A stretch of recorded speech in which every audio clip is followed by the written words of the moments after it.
2021년 2월 25일 목요일 큐티 생명의 삶 오늘의 본문 마태복음 17장 14절부터 27절까지 말씀입니다. 그들이 무리에게 이르매 한 사람이 예수께 와서 꿇어 엎드려 이르되 주여 내 아들을 불쌍히 여기소서. 그가 간질로 심히 고생하여 자주 불에도 넘어지며 물에도 넘어지는지라. 내가 주의 제자들에게 데리고 왔으나 능히 고치지 못하더이다. 예수께서 대답하여 이르시되 믿음이 없고 패역한 세대여, 내가 얼마나 너희와 함께 있으며 얼마나 너희에게 참으리요. 그를 이리로 데려오라 하시니라. 이에 예수께서 꾸짖으시니 귀신이 나가고 아이가 그때부터 나으니라. 이때에 제자들이 조용히 예수께 나와 이르되 우리는 어찌하여 쫓아내지 못하였나이까. 이르시되 너희 믿음이 작은 까닭이니라. 진실로 너희에게 이르노니 만일 너희에게 믿음이 겨자씨 한 알만큼만 있어도 이 산을 명하여 여기서 저기로 옮겨지라 하면 옮겨질 것이요 또 너희가 못할 것이 없으리라. 갈릴리에 모일 때에 예수께서 제자들에게 이르시되 인자가 장차 사람들의 손에 넘겨져 죽임을 당하고 제3일에 살아나리라 하시니 제자들이 매우 근심하더라. 가버나움에 이르니 반세겔 받는 자들이 베드로에게 나와 이르되 너희 선생은 반세겔을 내지 아니하느냐. 이르되 내신다 하고 집에 들어가니 예수께서 먼저 이르시되 시몬아 내 생각은 어떠하냐. 세상 임금들이 누구에게 관세와 국세를 받느냐. 자기 아들에게냐 타인에게냐. 베드로가 이르되 타인에게니이다. 예수께서 이르시되 그렇다면 아들들은 세를 면하리라. 그러나 우리가 그들이 실족하지 않게 하기 위하여 내가 바다에 가서 낚시를 던져 먼저 오르는 고기를 가져 입을 열면 돈 한 세겔을 얻을 것이니 가져다가 나와 너를 위하여 주라 하시니라. 아멘.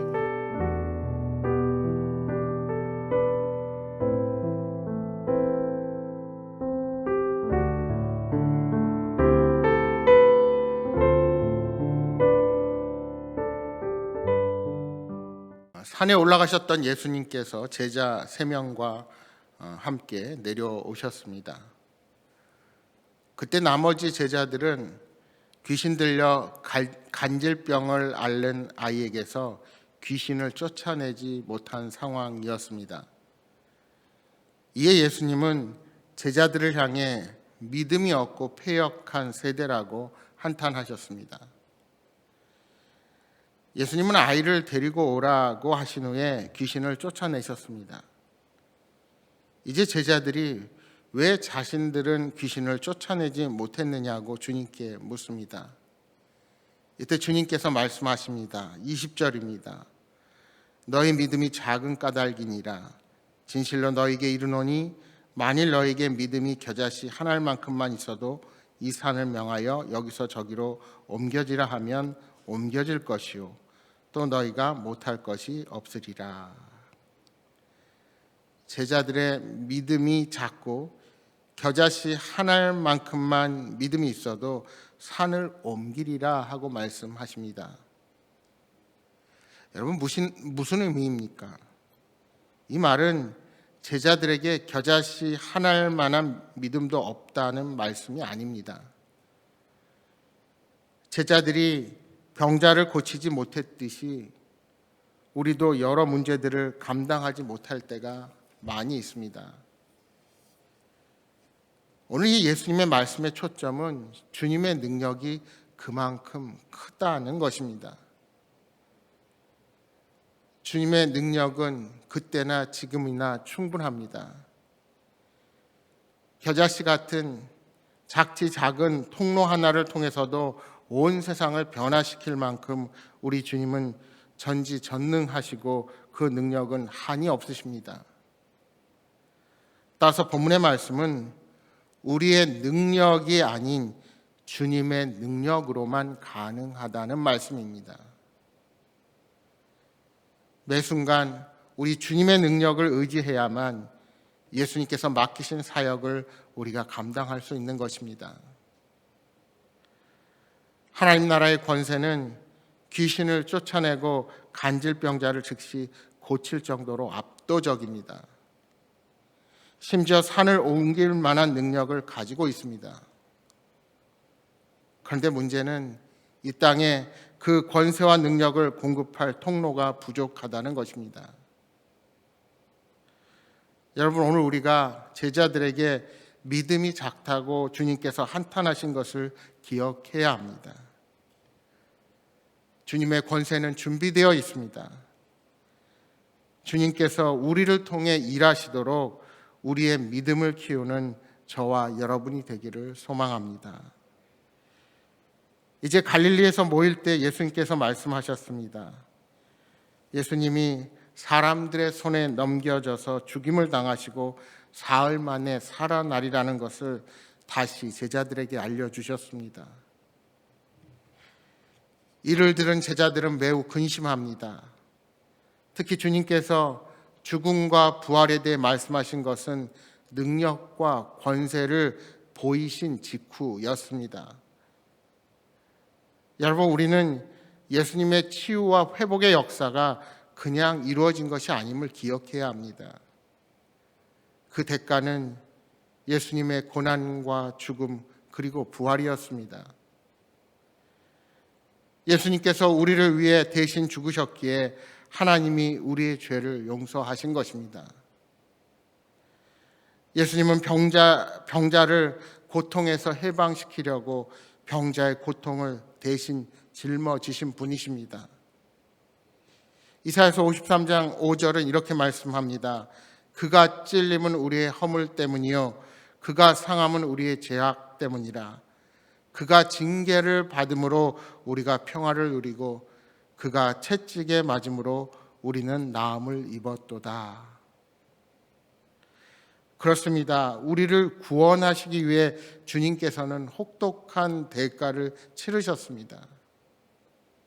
십자가의 고통이 그토록 혹독했던 것은 우리를 위해 치러야 했던 대가가 그만큼 컸기 때문입니다.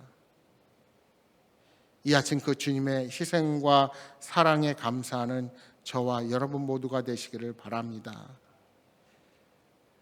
오늘 본문 24절 이하 말씀은 성전세와 관련된 이야기입니다. 가버나움에서 성전세를 받는 사람들이 베드로에게 물었습니다. 왜 너의 선생은 성전세를 내지 않느냐고 묻는 것입니다. 집에 들어가니 예수님께서 먼저 베드로에게 말씀하셨습니다. 세상 임금들은 아들에게 관세와 국세를 받지 않는다는 사실을 일깨우시면서 하나님의 아들이신 주님께서 성전세를 낼 필요가 없다고 말씀하십니다. 그럼에도 불구하고 예수님은 사람들이 실족하지 않도록 성전세를 내라고 베드로에게 명하셨습니다. 오늘 이 주님의 모습 속에서 우리가 두 가지를 생각할 수 있습니다. 먼저는 주인으로서의 당당한 권세입니다. 성전세는 20살 이상의 모든 이스라엘 남자에게 부과된 세금입니다.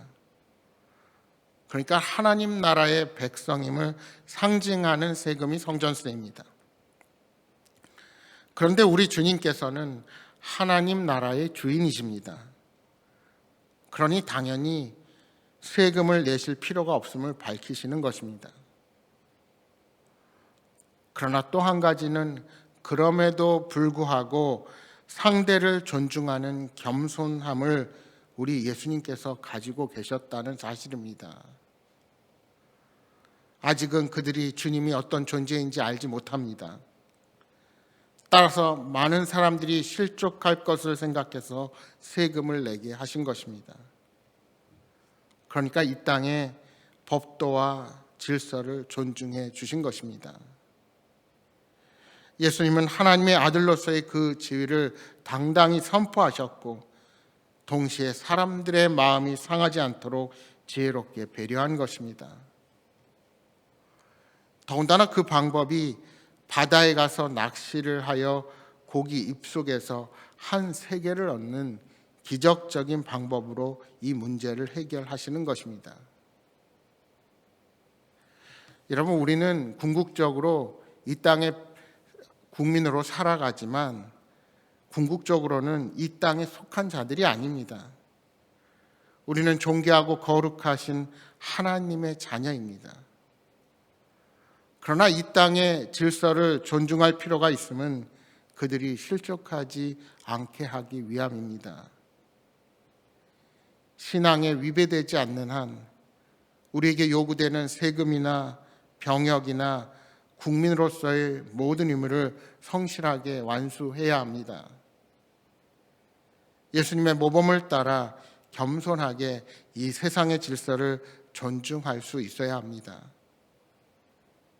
예수님께서 그러하셨듯이 세상을 섬기기 위하여 우리는 날마다 겸손히 행해야 하는 것입니다. 여러분, 권위는 자기의 지위를 내세우며 위세를 떤다고 세워지는 것이 아님을 기억하시기 바랍니다.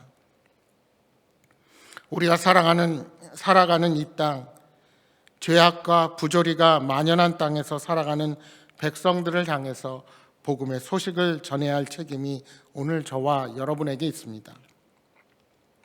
때로는 우리가 서 있는 이곳에서 손해를 보고 어려움을 당할지라도 그들을 섬기고 그들을 사랑으로 용납해야 합니다. 예수님처럼 겸손하게 존중하고 배려할 때 진정한 권위를 인정받을 수 있다는 사실을 우리가 기억해야 할 것입니다.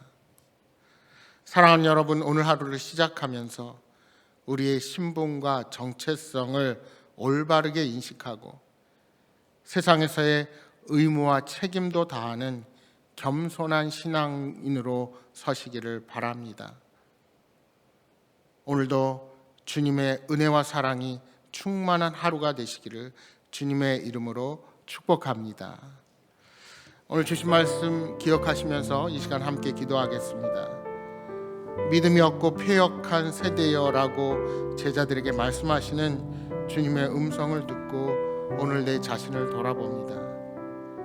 주님, 우리가 얼마나 주님의 능력을 의지하며 살고 있는지 회개하고 오직 믿음으로 반응하며 살게 하여 주옵소서 하고 기도하시기 바랍니다. 또한 여러분 가져오신 간절한 기도의 제목 놓고 기도하시다가 돌아가시기 바랍니다. 함께 기도하겠습니다.